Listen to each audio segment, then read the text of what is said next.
Hello everyone, সবাই কেমন আছো? আশা করি তোমরা সবাই খুব ভালো আছো। এখন বাজে সকাল 7টা। এরই মধ্যে আমার সকাল সকাল পুজো হয়ে গেছে।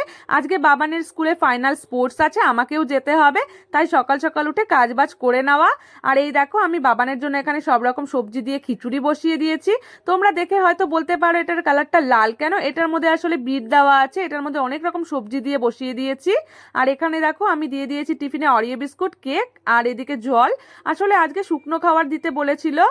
আর এখানে আমি লিচিগুলো করে রেখেছি, এগুলো আমি পরোটা করব। আসলে কাজের ফাঁকে অনেকটাই টাইম কেটে গেছে, আমি তোমাদের সঙ্গে শেয়ার করতে পারিনি। আমি কিন্তু বাবানকে খাইয়ে দাইয়ে স্কুলে পাঠিয়ে দিয়েছি। আর এখানে দেখো, আমি পরোটাগুলোকে ভেজে নিচ্ছি খুবই সামান্য তেল দিয়ে। আসলে সকাল সকাল একটু সামান্য তেল দিয়েই ভেজে খাওয়া ভালো। তো যাই হোক, বেশি তেলটা না খাওয়াই ভালো।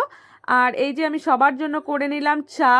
আমি চা খাই না, তবে আমার বরমশাই, শ্বশুরমশাই আর আমার শাশুড়ি মার জন্যই করা। তো দেখো, আমি গ্রাউন্ডে পৌঁছে গেছি। আর এখানে আমাকে পৌঁছে দিয়ে গেছে আমার বরমশাই বাইকে করে। আর এখানে ঢোকার সময় কিন্তু আমি একদমই ভিডিও করিনি, কেননা এটা আর্মি ক্যাম্পের ভেতরে। আর্মি ক্যাম্পের ভেতরে তো ভিডিও অ্যালাউ নেই। ওই জন্য আমি ফোনটা একেবারে গ্রাউন্ডের মধ্যে এসেই অন করলাম। আর এখানে কিন্তু আমাদের বসার জন্য খুব সুন্দর আয়োজন করা হয়েছে, আর গ্রাউন্ডটাকেও কিন্তু খুব সুন্দর করে সাজানো হয়েছে, ভীষণ ভালো লাগছিল দেখতে। তো যাই হোক, বাকিটুকু আমি তোমাদেরকে পরের ভিডিওতে দেখাবো। এখানে এটুকুই শেষ করছি, টাটা।